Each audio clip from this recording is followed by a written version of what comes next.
Mohamed a 18 ans, il est scolarisé à Nantes. Pour aller à l'école, ce jeune Ivoirien a quitté son pays, a traversé le Burkina Faso, le Niger, l'Algérie, le Maroc et l'Espagne avant d'arriver en France. Sa survie, grâce aux poubelles, son passage de la Méditerranée, lui qui ne sait pas nager, et son rêve enfin réalisé aujourd'hui. Il fait partie des meilleurs élèves de sa classe. L'Europe à tout prix, rencontre réalisée avec Antoine Corbet. Mohamed est issu d'une famille de 11 enfants. Son rêve, aller à l'école, s'arrête à l'âge de 12 ans, faute de moyens. L'école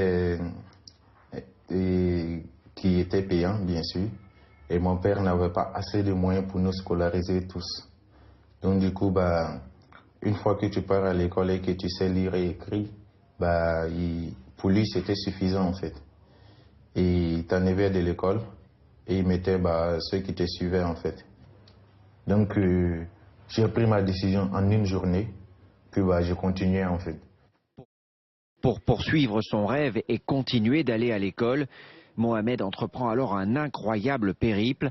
Il quitte d'abord ses parents et la Côte d'Ivoire pour le Burkina Faso où il a de la famille, puis rejoint le Niger où se trouve un camarade, avant de traverser clandestinement l'Algérie et d'arriver à la frontière entre l'enclave espagnole de Melilla et le Maroc.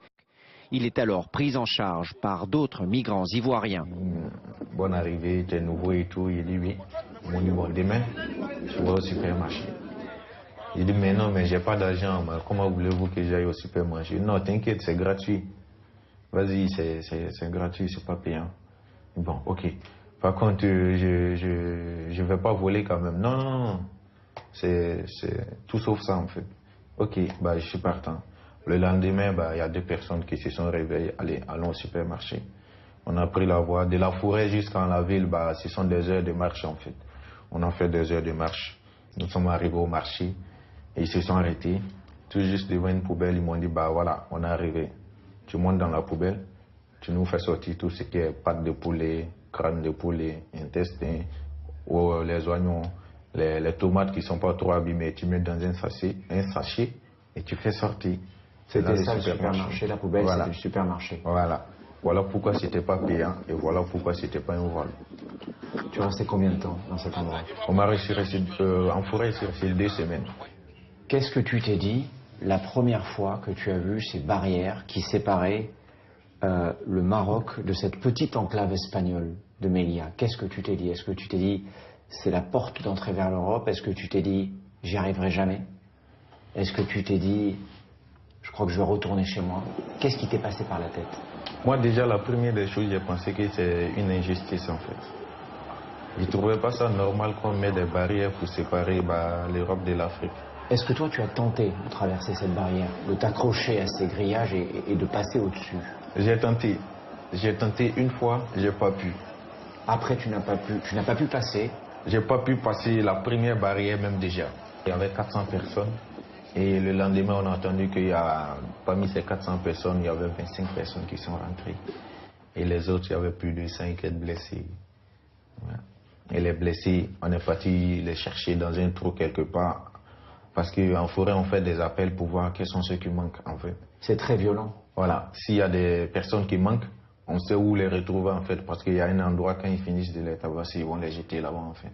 Et nous, on part les récupérer. Et ils sont dans quel état les gens que vous récupérez? Les gens, dans l'état qu'on les récupère, je pourrais dire à quelques secondes de la mort, quoi. Mohamed décide alors de passer par la mer avec 8 autres migrants. Il se procure une embarcation, des gilets de sauvetage, des pagaies et un seau afin d'écoper pour traverser la Méditerranée. Est-ce que vous saviez nager? Je suis nul en natation. Tu me mets dans une barrique d'eau, tu m'as tué. Et les autres autour? Pareil. Donc, vous vous trouvez à 9 dans un Zodiac avec des pagaies, un seau pour écoper. Oui. Personne ne sait nager. Personne. Et il n'y a aucun moment où vous vous dites on risque notre vie, on va mourir? Une fois qu'on arrive au bord de la mer, et tout de suite, tu sens que là, c'est la réalité en fait. Tu vois que déjà, regarder les vagues déjà, c'est déjà énorme. Ça fait peur. Ça fait très peur. Mais tout un chacun d'entre nous avait au moins un rêve à réaliser. Tout un chacun. C'est le Pour rêve moi- qui vous a fait traverser cette mer. Pour moi, c'est l'école. Toi, c'était aller à l'école. Et peu importe, j'allais le faire, quelles que soient les difficultés ou les trucs. Vous êtes à 9 sur ce zodiaque. Oui. C'est un grand zodiaque, c'est un petit zodiaque. Vous êtes C'est un serré. zodiaque de 400 kilos. 400 kilos, 9 personnes, 6 personnes qui pagaient, Ouais.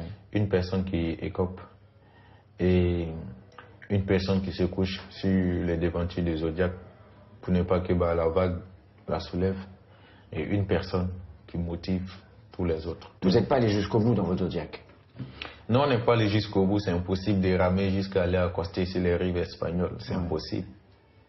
Il faut ramer jusqu'à arriver à un moment où vous savez que voilà, maintenant on n'est plus sur le territoire marocain en fait. Maintenant on est sur le territoire espagnol, vous appelez la Croix-Rouge. Il a fallu combien de temps pour qu'on vienne vous chercher? Ils nous ont demandé notre position, on dit on ne saurait même pas vous dire parce qu'on n'a pas de boussole, on n'a pas de on n'a rien. Oui. On a dit ok, on arrive. On est resté 3 heures de plus. À 30 minutes déjà, ils étaient déjà là en fait. Nous, on les voit dans nos petits zodiacs, mais eux, ils ne nous voient pas. Et après, on avait un ami qui n'a plus tenu le coup, qui est resté allongé dans les zodiacs. Et il y a une vague qui nous a tous fait renverser. Donc vous vous êtes retrouvés à l'eau. On s'est retrouvés à l'eau avec les gilets qui nous a beaucoup aidés, Ouais. qui nous a remonté un peu. On était tous là dans l'eau, on s'est tous attrapés comme ça. Vous êtes restés combien de temps dans l'eau? Dans l'eau, on est resté près de 40 minutes, un truc comme ça. 40 à 30 minutes. Pas plus, 40, 30. Et notre ami qui était allongé dans le zodiac, oui, il était mort. Et là, le bateau de la Croix-Rouge n'est même pas arrivé tout de suite. Il y a d'abord un hélico qui a survolé, qui nous a vus et qui s'est juste arrêté en haut de nous. Et maintenant, le bateau est venu nous pour vous signaler. récupérer. Et l'hélico a pris notre ami qui Était mort. Ouais. Et maintenant, je suis en seconde bac pro, gestion des pollutions et protection de l'environnement. Et tes résultats, ils sont bons ou pas? Mes résultats sont bons, je suis parmi les 3 premiers de la classe. Ça fait quoi d'être enfin à l'école? C'est une grande satisfaction. Je suis content d'avoir enfin repris l'école. Tu as réussi finalement. Oui, j'ai réussi à aller à l'école. Est-ce que tu regrettes d'être parti? Moi, je regrette pas d'être fatigué. Actuellement, si j'étais encore au Maroc, oui, je dirais que je regrette d'être fatigué. Puisque déjà je suis à l'école et tout, je ne peux pas regretter d'être fatigué.